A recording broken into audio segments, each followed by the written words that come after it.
5 Questions with LeRoy Butler. Now, here's Tom Silverstein. Hi, everyone. Welcome to 5 Questions with LeRoy Butler, the stinker edition. I think I sort of predicted, or we agreed last week, that there was going to be a bad game along the way. They were going to play there's going to be a clunker somewhere. A clunker, yes. Yeah. And they had to figure out a way to overcome it and beat it. And it almost looked like they were going to do that, but they were just so bad in all aspects of all phases that they couldn't hold on. I mean, what do you attribute to the play? Was it too much to be be in the playoff race and talked about a lot? Or, what do you see? Special teams killing.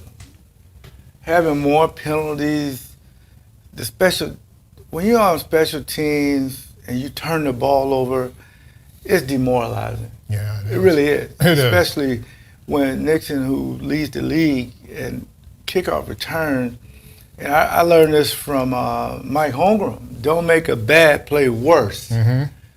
Just stay on the ball and stay down. Right. It's a game changer. And the penalties are something that's a head scratcher, because you would think realistically the special teams has probably kept over the years have kept the Packers out of a few Super Bowls. Yeah. Maybe you can go all the way back to Seattle when you was Bostic in the onside kick, but the penalties on special teams, the missed field goals, for the most part, Tom, one of the phases got to be on point for you to win. Yes. That's a good team. Right. If all three are bad and you lose the turnover battle, it just makes you feel like, what else do I need to do? And you see the frustration of coaches. I think it's one person sometimes it can be one person has to rise above That's all true. the all the cruddiness. Yes. You kind of saw it with the Giants. I mean, even they were starting to stop DeVito, and then Saquon Barkley breaks that long run. If he doesn't fumble, the game's over. Right. But that's the kind of thing they needed. Yes. And they just couldn't find anybody who was able to do it. They got a couple big plays. Tucker Kraft down the middle. Yeah. A.J. Dillon, I thought he played really hard. Yeah. But nobody just, stood out and said, I'm taking this game on my back, And it's not about who's not there. It's not about that. Because Right. they were listing the players who, at this point in December, you got to play your best football. So you can't talk about if 33 was there, if 9 was there. They're not. Or 23, they're not here. So, but some of the things, it's kind of a head scratcher when, the 2-point conversion. You've hit them with the jet sweep a couple times. They were ready for it. Yeah. So my thing is, sometimes as coaches, we feel like, well, let's go to our best stuff. If they stop it, we're good with it. But that wasn't your best at that time. Yeah. See, because I think for the most part, the analytics say go for it on 2, but a lot of the coaches back in the day, they would have their best calls if they ever come in that position, and I'll live with it. Okay, say you miss it, fine. DeVito gets the ball, Tom, and Anders Carson kicks it out of it, so you get on the 25. Yeah. They're playing prevent defense instead of playing, this is for a field goal. Yeah. You got to get up. So it just seemed like they were playing prevent defense when they should have been playing as if they're either tied or behind or up 1. Keep the aggressiveness on. Because he had a couple of dump-off passes where they were getting 8, 9 yards. Right. That didn't make a lot of sense to me. They were playing scared. They were afraid of DeVito running, so they were spying him with, and we'll have this on X's and O's. Yeah. They were spying him with McDuffie, so that took someone out of coverage and out of the pass rush. Yeah. And, they were close to getting DeVito. I thought, the way you go at it is just pressure him. You've played so poorly, just go get him and force him to cough the ball up, and they couldn't do it. You know, all they needed was a sack. One sack would have probably to make them use their timeout, taken them out.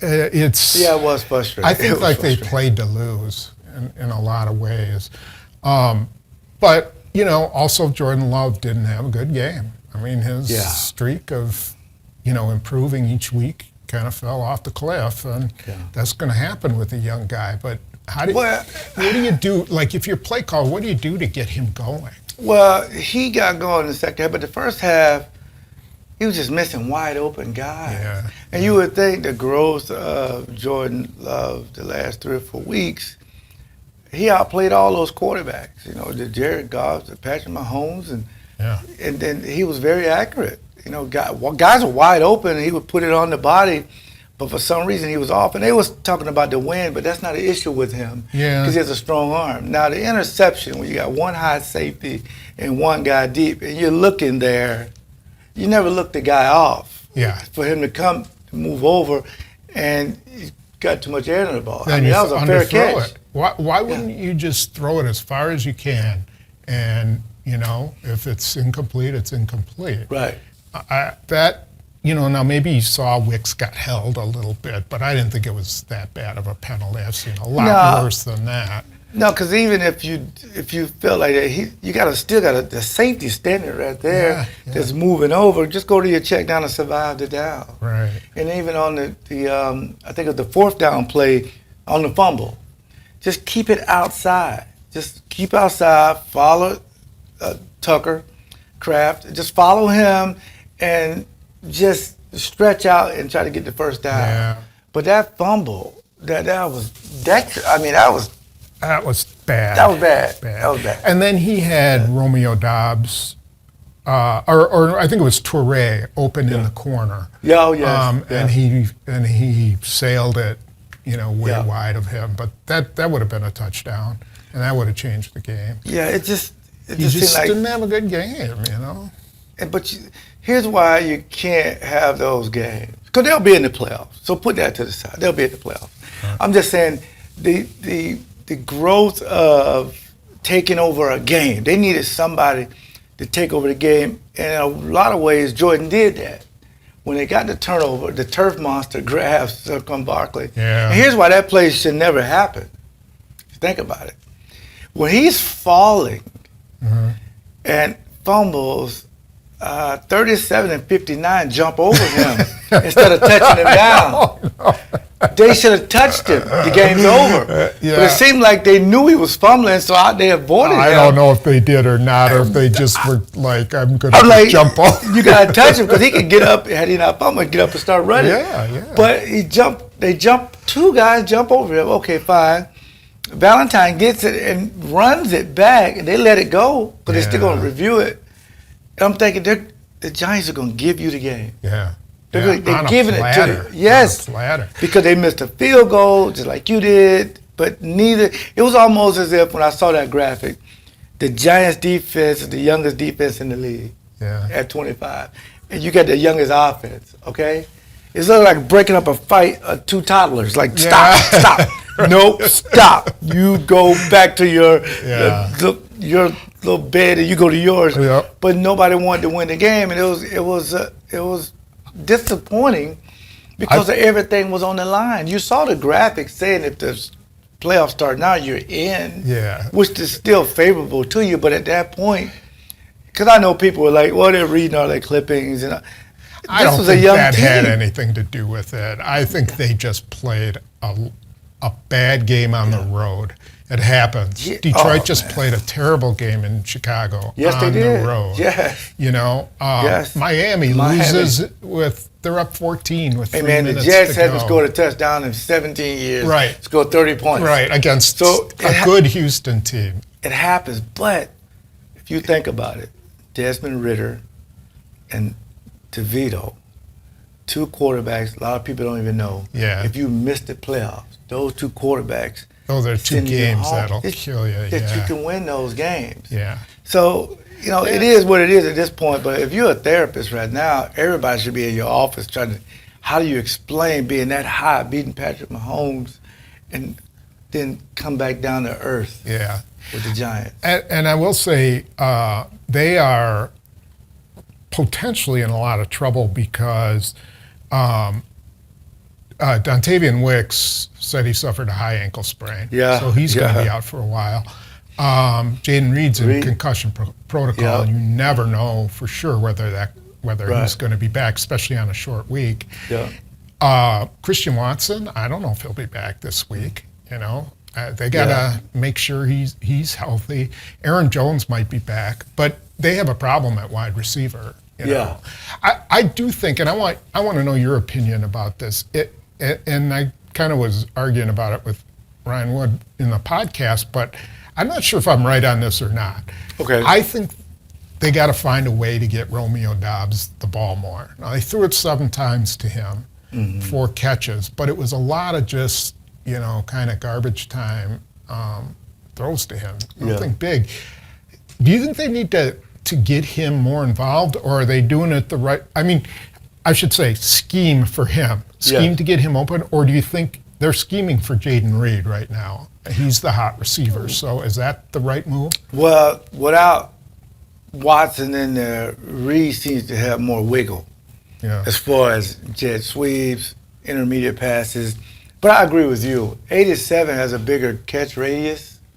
He's a go up and get it guy. He almost made a great catch in the corner, but couldn't get the other foot down.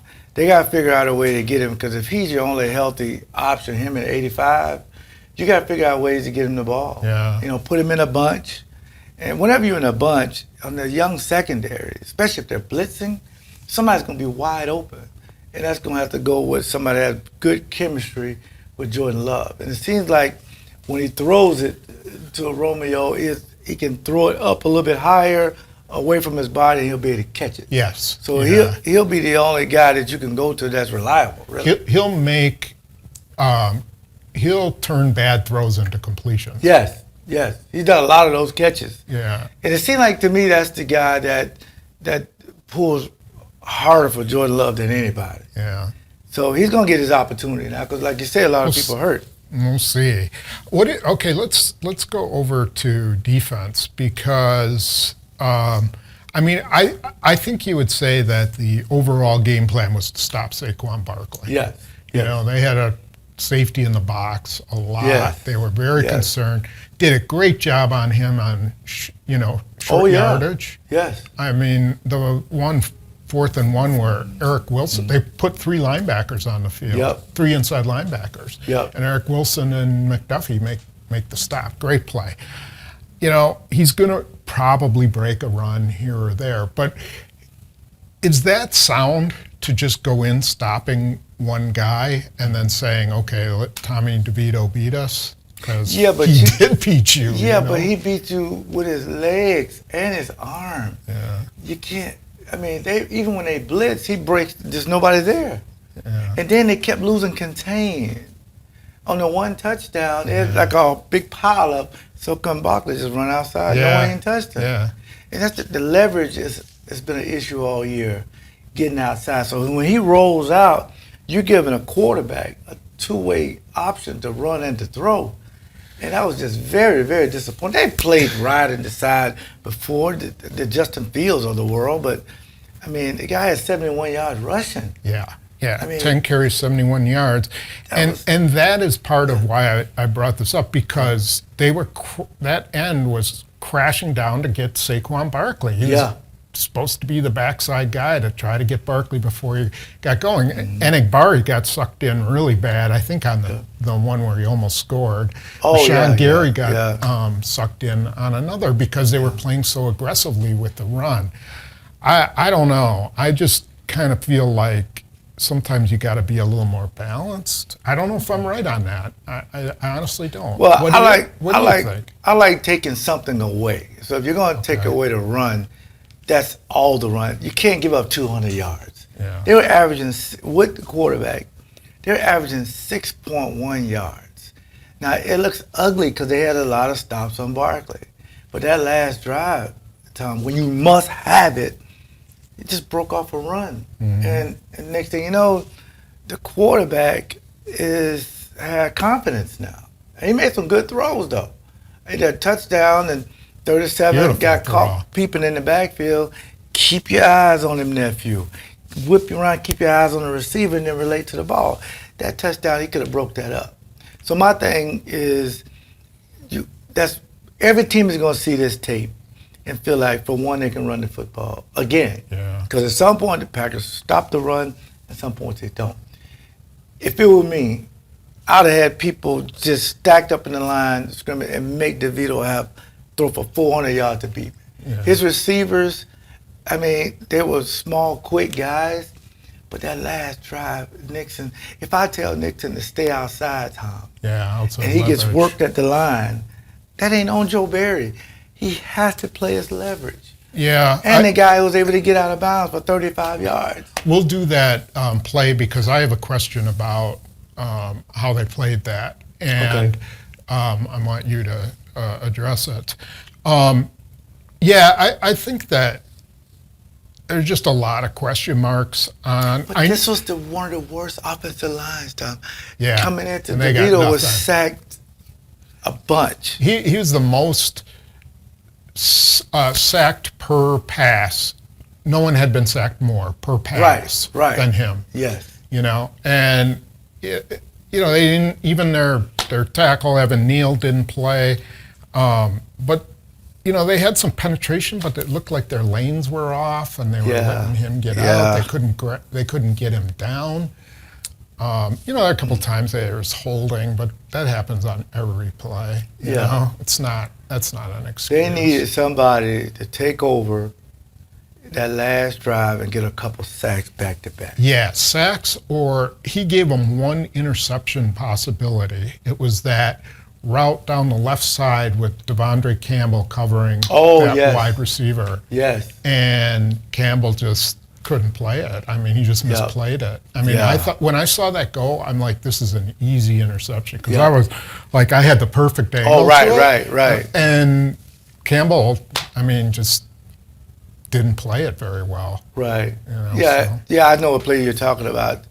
They had opportunities, and I know you have a short memory, but you also have to remember the games that you're going to lose games. But had you been the reciprocal, lose to Kansas City and beat the Giants, you get the same impact? No. It would just seem like, no. I want to beat Patrick Mahomes. Right. Because it proves that I can beat anybody. Well, sort of. So you just got to, in December, Matt LaFleur dominates everybody in December. He did. It's like 16-0 or something. He was. Well, he was due to, I guess, to lose one, but not necessarily. He seemed frustrated because when Patrick Taylor didn't get out of bounds, that was a head scratcher. Oh, that was bad. I mean, so some of this stuff, I know how the internet is. They want everybody fired. I get it. But some of us players self-reflecting to say, you know what? Now it's time for a players-only meeting because we got 4 games left. Yeah. And the transparency has to be, how am I going to play? And that's the difference. And you know what? They may be better than Tampa Bay from a talent standpoint. They may be better than Chicago from a talent standpoint. They are better than Carolina. Minnesota, they may be. But that doesn't mean that they're going to play better. That's true. And they've got to play better against Tampa. And Chicago's kind of coming around. Hey, man, they beat Detroit. Yeah. And Minnesota, that's going to be a really tough game to win up there. And they went to Mullins, right? Yeah. Quarterback. Yeah. But again, the Vikings, you have to give them credit. They won 3-0. Yeah. They found a win an ugly game. I mean, and that's what Detroit was supposed to do. But Detroit has leverage because they had such a great start. Yeah. If you have a great start. Exactly. Kansas City, same thing. Yes. Same thing, man. Miami, same thing. Yes. They built all this. They got capital. Yeah, they got football capital. Packers don't have any capital. They work back in to the conversation. Yeah. But the good news is this, and this is what I bet you Matt LaFleur is telling them. We control our own destiny. We don't need nobody to lose. We don't need nobody to win. We win and we're playing. So last year's team finished 8-9, lost at home to Detroit. A sour taste in your mouth because we're supposed to be the bad team. The Jets are supposed to be great, and the Raiders are supposed to be this good team. And all, Devontae leads, Rodgers lead. We're supposed to be this terrible team, but no, we're in the conversation. But again, the good news is, and that's what Homer used to tell us, and I used to really be banging on Lee Remo's door and say, okay, how does this work? I was up here, and now I'm here as far as the media. Because the media is probably thinking, which team is going to show up, Matt LaFleur? We don't know. I mean, the team that beat Detroit at Detroit, the team that beat Kansas City, or the team that laid an egg on national televised game 3 weeks in a row. You were playing great, had all the best headlines. Yeah. But now you got to keep your team up. Let us debate and be Monday morning quarterback. You got to get these young guys back. And like you said, without Wicks, now I'll say this about Heath. That touchdown will be one of the best in history. To catch a pass away from your body and turn and break the play. It was impressive. But go back to Wicks on third or fourth down when he stretched and got the first down of the pylon. Yeah. So you got young guys playing hard. Yeah, you do. You got young guys playing hard. By the way, go back and look at that Heath touchdown, and Jaden Reed is running free across the middle like nobody covered him. Yeah, he's wide open. So they did it the hard way, but he could have hit Jaden Reed for the easiest touchdown in the history of football. And the 2-point conversion, didn't you say Taylor was? We'll show it up here, and you can tell me whether it was an opportunity. Yes. Anyway, we'll see what happens when they go up against Tampa Bay. I don't think this will be an easy game, and so. Well, they're in first place in their division, which is not very good, but somebody has to win that division. And I know what people are thinking, well, the elements are there from Florida, they're going to come up. Yeah. And it doesn't work because Tom Brady came up. Yeah, he came up and beat them in freezing And people weather. say, well, that's Brady. Well, Baker Mayfield played in Cleveland. Yeah. It's cold there. So, and Tampa's a team, they were supposed to be bad too because without Brady. Mm-hmm. So they're going to come up here. It's a must win for them, but the one thing about at home is it's a comfort level. So all they got to do is win this week, and they're putting pressure on all those 6 and 7 teams. Yeah. But some of those 6 and 7 teams play each other, like the Packers and Tampa. Yeah. So, it's a game that everybody is watching. So I think the Packers will win. That takes me to my prediction because I really feel like the defense it's two things. Jordan Love must separate itself from being a quarterback that's a head scratcher and a quarterback that's platinum in the last 3 weeks. He got to be on the growth to say, no, I got to start fast, hit wide open receivers. I got to make the call. He got to be perfect. Mm-hmm. Okay. All quarterbacks have to do that. In the defense, you got to stop the run. Tampa will run the football because their head coach is about defense and running the football. Mm-hmm. If you don't stop the run in December, you're not going to the playoffs. So I think the Packers will win 28-17. And they're going to be I don't know if Aaron Jones come back, but I tell you what, I'll take 28 any day, man. He's been doing all he can. Yeah, has been playing really well. A.J. Dillon's been doing all he can. He's not 100% either. And the players got to stay together. Don't separate in the locker room. Stay together. Yeah, let me talk to Tom and get them off of y'all. All right. Yeah, the media. All right. Be sure you join X's and O's because there's so this will many be very things educational. we got to look at. I think it'll be therapeutic too because when you see it on television, it's different when we're short on the board. It is. It is. So, okay, so you got anybody? Yeah, I want to please follow Leap 36 and download Leap 36 podcast. Me and former Packer Gary Ellison, we go really in depth about players meetings. We get deep into that and the growth of Jordan Love and the coaches, what they have to go through. Because I know some Joe Barry talk out there. I would address that. And again, if you're in the Milwaukee area, please go to Tazala. They're the best brewer in the business. Not only that, we're developing that LeRoy Butler root beer. And we'll try to get Tom 1 or 2 bottles and make sure we do that. But again, thank you all year to the fans. But more than anything, X and O's, it's going to be very therapeutic. They're going to make you feel a lot better. All right. Join us. See you next week.